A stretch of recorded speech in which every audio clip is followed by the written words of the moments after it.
തികഞ്ഞ രാഷ്ട്രീയ ലക്ഷ്യത്തോടു കൂടിയായിരുന്നു ബാബരി മസ്ജിദ് പൊളിച്ചെടുത്ത് ക്ഷേത്രം പണിതത്. സന്യാസിമാർക്ക് പകരം പ്രതിഷ്ഠാകർമ്മം നിർവഹിക്കാൻ ഭരണാധികാരി സ്വയം സന്നദ്ധനായതും തെരഞ്ഞെടുപ്പ് മുന്നിൽ കണ്ടുകൊണ്ടാവണം. എന്നാൽ അയോധ്യ ഉൾപ്പെടുന്ന ഫൈസാബാദ് മണ്ഡലത്തിൽ പോലും പരാജയമാണ് ഏറ്റുവാങ്ങിയത്. ഉത്തർപ്രദേശിലെ മറ്റ് ധാരാളം സ്ഥലങ്ങളിലും വലിയ പരാജയം ഏറ്റുവാങ്ങി. രാംലല്ലയോ രാമക്ഷേത്രമോ പ്രാണപ്രതിഷ്ഠയോ ഒന്നും ജനങ്ങളിൽ ചർച്ചയായില്ല. പകരം അടിസ്ഥാന സൗകര്യങ്ങളുടെ അപര്യാപ്തത, തൊഴിലില്ലായ്മ, കർഷകരോഷം എന്നിവയാണ് ഹിന്ദി ഹൃദയഭൂമിയിൽ പോലും സജീവമായി ക്രിയാത്മകമായി ചർച്ച ചെയ്തത് എന്നുള്ളതാണ്. അതിനെതിരെയുള്ള വിധി രേഖപ്പെടുത്തലായിരുന്നു തെരഞ്ഞെടുപ്പ് ഫലം എന്ന് പറയുന്നത്. സഹോദരങ്ങളെ, വർഗീയ അജണ്ടകൾ ആര് മുന്നോട്ട് വെച്ചാലും അതവർക്ക് നേട്ടമായി മാറില്ലെന്നാണ് ഈ തെരഞ്ഞെടുപ്പ് ഫലം നമ്മോട് പറയുന്നത്. അത് നിന്ദ്യതയായും അത് പരാജയമായും അതല്ലെങ്കിൽ പരാജയത്തിലേക്ക് കൂപ്പുകുത്തുന്ന കാര്യമായും മാറും എന്ന കാര്യത്തിൽ ഒരു സംശയവുമില്ല. അതാണ് ഖുർആൻ പറഞ്ഞതും വമൻ അദ്ലമു മിമ്മൻ മനഅ മസാജിദല്ലാഹി അയ്യുദ്കറ ഫീഹി ഇസ്മുഹു വസആ ഫീ ഖറാബിഹാ ഉലൈക മാ കാന ലഹും അൻ യദ്ഖുലുഹാ ഇല്ലാ ഖായിഫീൻ ലഹും ഫിദ്ദുനിയാ ഖിസ്യുൻ വലഹും ഫിൽ ആഖിറതി അദാബുൻ അലീം. അല്ലാഹുവിന്റെ പള്ളികളിൽ നിന്ന് ആളുകളെ തടയുന്നവനേക്കാൾ വലിയ അക്രമി ആരുണ്ട്? അല്ലാഹുവിന്റെ പള്ളികളിൽ അവന്റെ നാമം സ്മരിക്കുന്നതിൽ നിന്ന് ആളുകളെ തടയുന്നവനേക്കാൾ വലിയ അക്രമിയാരുണ്ട്? ആ പള്ളി തകർക്കാൻ പരിശ്രമിക്കുകയും ചെയ്യുന്ന ആളുകൾ, അവർക്ക് ആ പള്ളികളിലേക്ക് ഭയപ്പാടോടുകൂടി അല്ലാതെ പ്രവേശിക്കാൻ കഴിയില്ല. ലഹും ഫിദ്ദുനിയാ ഖിസ്യുൻ വലഹും ഫിൽ ആഖിറതി അദാബുൻ അലീം. അവർക്ക് ഇഹലോകത്ത് നിന്ദ്യതയാണ്, പരലോകത്തെ അവർക്ക് വേദനാജനകമായ ശിക്ഷയാണ് വരാനിരിക്കുന്നത്. സഹോദരങ്ങളെ, മസ്ജിദുകൾ തകർക്കുക, ആരാധനാലയങ്ങൾ തകർക്കുക, ഇത് നിന്ദ്യത ഏറ്റുവാങ്ങുന്ന കൊടും ക്രൂരതയാണ്. ആ നിന്ദ്യതയാണ് അയോധ്യയിൽ നമ്മൾ കണ്ടത്. സഹോദരങ്ങളെ, ഇതെല്ലാം തിരിച്ചറിവായിട്ട് മാറാൻ, ഇതെല്ലാം തിരിച്ചറിഞ്ഞുകൊണ്ട് ശരിയായ നിലപാടുമായി, സൗഹൃദ നിലപാടുമായി മുന്നോട്ട് വരാൻ ഭരണകൂടത്തിന് സാധ്യമാവേണ്ടതുണ്ട്. പക്ഷെ അങ്ങനെയാണോ ഇപ്പോൾ രാജ്യത്ത് നടന്നുകൊണ്ടിരിക്കുന്നത്? അങ്ങനെയല്ലെന്ന് തീർത്തും പറയേണ്ടി വരും. ബാബരി മസ്ജിദ്, ആ ബാബരി മസ്ജിദ് തകർത്തെടുത്ത് ക്ഷേത്രം പണിത് അവിടെ യാതൊരു നേട്ടവും ഉണ്ടാക്കാൻ കഴിഞ്ഞില്ലെന്ന് ഒരു വശത്ത് നമ്മൾ പറയുമ്പോ, അതേ ബാബരി മസ്ജിദിന്റെ പേര് തന്നെ NCERTയുടെ പാഠപുസ്തകങ്ങളിൽ നിന്ന് വെട്ടിമാറ്റിയ പുതിയ വാർത്തകളാണ് ഇന്ന് നമ്മൾ വായിച്ചത്. ഏറ്റവും ലേറ്റസ്റ്റ് ആയിട്ടുള്ള വാർത്തയായിട്ട് നമ്മുടെ മുമ്പിലുള്ള കാര്യമാണ്. അതായത് ബാബരി മസ്ജിദിന്റെ പേര് തന്നെ NCERTയുടെ പാഠപുസ്തകത്തിൽ നിന്ന് വെട്ടിമാറ്റിയിരിക്കുന്നു.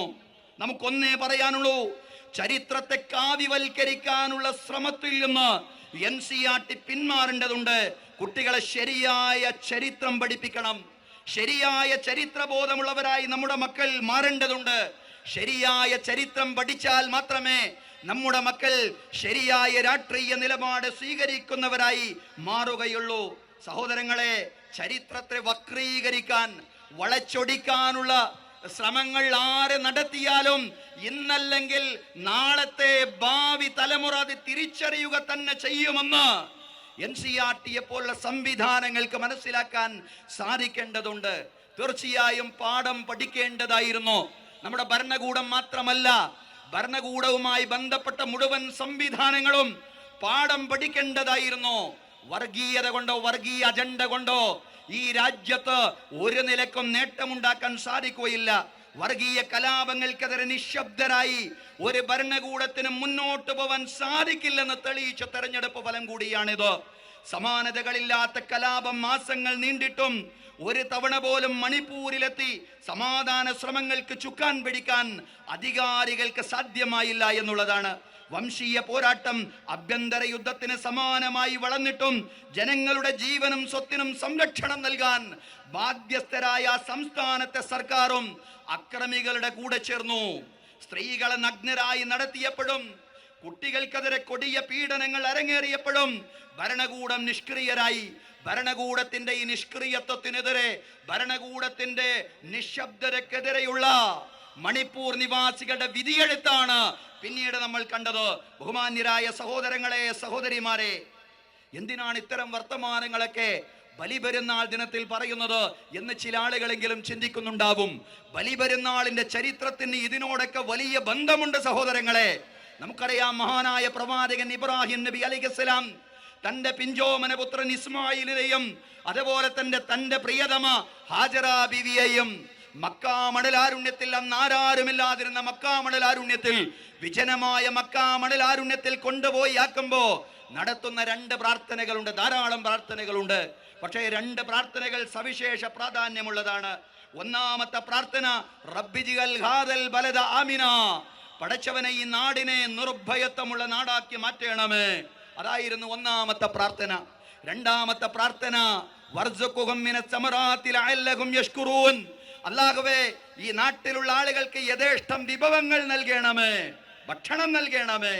നിർഭയത്വമുള്ള, സുഭിക്ഷതയുള്ള, സന്തോഷം വിളയാടുന്ന ഒരു നാടിന് വേണ്ടി പ്രാർത്ഥിക്കുകയും പ്രവർത്തിക്കുകയും ചെയ്യുക എന്ന വലിയ സന്ദേശം കൂടി ഈദുൽ അദ്ഹ ബലിപെരുന്നാൾ ആവാഹിക്കുന്നുണ്ട്. സഹോദരങ്ങളെ, നമ്മുടെ നാടിന് നിർഭയത്വവും സന്തോഷവും നൽകി അള്ളാഹു അനുഗ്രഹിക്കുമാറാവട്ടെ.